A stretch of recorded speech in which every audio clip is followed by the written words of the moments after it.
کیا سردار کے پاس فطرہ جمع کر کے کیا کریں گے؟ اس کو تقسیم کریں گے۔ دیکھیے فطرہ کے سلسلے میں حدیث میں صرف اتنا آتا ہے کہ ہر مسلمان پر، چاہے وہ مرد ہو، چاہے وہ عورت ہو، چاہے وہ بچہ ہو، چاہے وہ جوان ہو، فطرہ فرض ہے۔ نبی کے دور میں اس کی ایک اجتماعی شکل ہوتی تھی، لوگ اللہ کے نبی کے پاس جمع کرتے تھے اور وہاں سے وہ غریبوں کو دیا جاتا تھا۔ تو آج اگر آپ وہ شکل اپنا رہے ہیں، اپنے سردار کے پاس اکٹھا کر رہے ہیں اور وہاں سے وہ غریبوں کو دیا جا رہا ہے، بہت اچھی بات ہے۔ ہمارے یہاں ایسے ہی ہوتا ہے۔ ہاں تو کوئی حرج کی بات نہیں، اس میں کوئی دقت کی بات نہیں ہے۔ سے افطار کرا سکتے ہیں۔ میت کی طرف سے جو عام صدقہ اور خیرات کیا جاتا ہے، تو بہت سارے اہل علم نے یہ کہا ہے کہ افطار بھی ایک طریقے سے لوگوں کو کھانا کھلانا ہے، اور وہ بھی ایک طریقے سے اگر ہم کسی غریب کو کھلا رہے تو صدقہ ہے، تو اس اعتبار سے میت کی طرف سے بھی ہم افطار کرا سکتے ہیں۔ لیکن بہرحال افطار چونکہ ایک مخصوص عبادت ہے اور مستقل طور پر ہمیں کوئی ایسی دلیل نہیں ملتی کہ نبی کے صحابہ نے اپنے مرے ہوئے ماں باپ کی طرف سے یا رشتہ داروں کی طرف سے افطار کرایا ہو، اس لیے افطار زندے ہی کی طرف سے کیا جائے۔ انسان اپنی طرف سے کرے تو بہتر ہے۔ اپنے مردہ لوگوں کی طرف سے اگر کچھ کرنا ہے تو غریبوں میں پیسہ بانٹ دے، غریبوں کو کھانا دے دے۔ افطار کرانے میں جو ہے پرہیز کیا جائے تو زیادہ بہتر ہے۔ تو یہ چند باتیں تھی سیرت النبی کے موضوع کے تعلق سے۔ اللہ سے ہم دعا کرتے ہیں رب العالمین ہم سب کو اپنے نبی سے سچی محبت کرنے کی توفیق عطا فرمائے۔ جو باتیں ہم نے سنی ہیں اللہ تعالیٰ ان پر عمل کرنے کی توفیق عطا فرمائے۔ آمین وآخر دعوانا الحمدللہ رب العالمین والسلام علیکم ورحمۃ اللہ۔ قیامت کے دن اپنی امت کے لیے اللہ سے گر گڑا کے معافی مانگوں گا۔ میرے پیارے ساتھیوں، اس نبی کی قدر کرو، اس نبی سے محبت کرو، اس نبی کی اتباع کرو، اس نبی کی اطاعت کرو۔ اور میرے بھائیوں، یہ ہمارے مولانا توحید صاحب نے ایک پرچی دی ہے، اس پہ کچھ سوالات ہیں، میں ان کو جواب دے کر کے میں بات ختم کروں گا، کیونکہ ہمارے ایک بنگلہ مقرر بھی موجود ہیں اور 3 بجنے والے ہیں۔ میں ان سوالوں کو مختصر طور پہ جواب دے کے بات ختم کرتا ہوں۔ ایک سوال آیا ہے، کیا عقیقہ کے جانور کے لیے دتا ہونا ضروری ہے؟ ضروری نہیں ہے، دتا ہو تو بہتر ہے، لیکن جانور عقیقہ کا جو ہے وہ دتا ہونا شرط نہیں ہے۔ اگر بچہ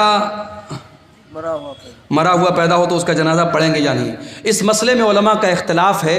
علامہ البانی کی جو تحقیق ہے وہ یہ ہے کہ چونکہ بچہ جو ہوتا ہے 4 مہینے کا جب ہو جاتا ہے، 120 دن کا، تو اس کے اندر روح ڈال دی جاتی ہے۔ ماں کے پیٹ میں بچہ جب 4 مہینے کا ہوتا ہے، اس کے اندر روح ڈال دی جاتی ہے۔ اس لیے 4 مہینے کے بعد جب بھی وہ پیدا ہوگا، اگر وہ جنازہ پڑھنے، اگر وہ غسل دینے لائق ہوگا تو غسل دیں گے اور کفنائیں گے اور جنازہ بھی پڑھیں گے، اور یہی بات زیادہ مضبوط سمجھ میں آتی ہے دلیل کی روشنی میں۔ تو بہتر یہی کہ اس کا جنازہ پڑھیں گے۔ اگر کوئی نہیں پڑھتا ہے تو کوئی گناہ کی بات نہیں ہے، لیکن دلیل کی روشنی میں زیادہ مضبوط بات یہی ہے۔ کیا غیر مسلم کا روپیہ مسجد میں لگا سکتے ہیں؟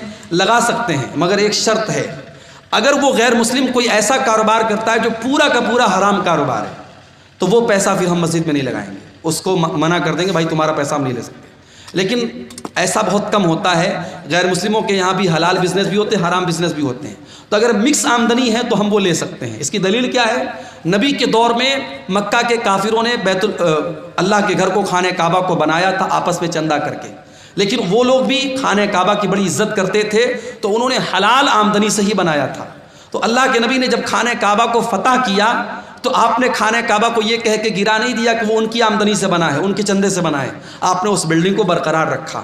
تو یہ عمل اس بات کی دلیل ہے کہ غیر مسلم کا چندہ بھی ہم لے سکتے ہیں، شرط یہ ہے کہ اس کی آمدنی ہے حلال آمدنی بھی شامل ہو۔ اگر مکمل حرام کی آمدنی ہے تو پھر ہم اس کا چندہ نہیں لیں گے۔ گائے یا بیل کا عقیقہ دے سکتے ہیں یا نہیں؟ نہیں دینا چاہیے، مناسب نہیں ہے، اس لیے کہ عقیقہ کے جانور میں جہاں بھی حدیث میں ذکر ہے چھوٹے جانور کا ذکر ہے۔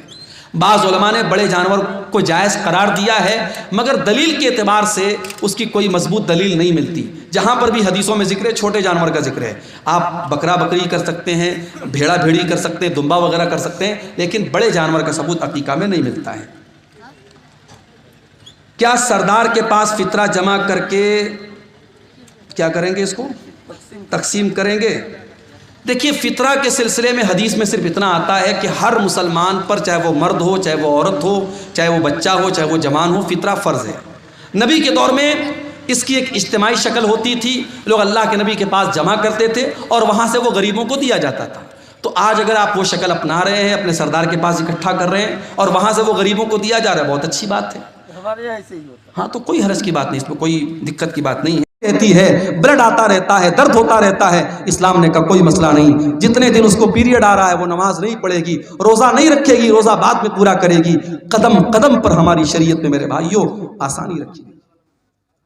وہ نبی ہماری آسانی کا بڑا خیال رکھتے تھے، اور وہ نبی ہم سے بہت محبت کرتے تھے۔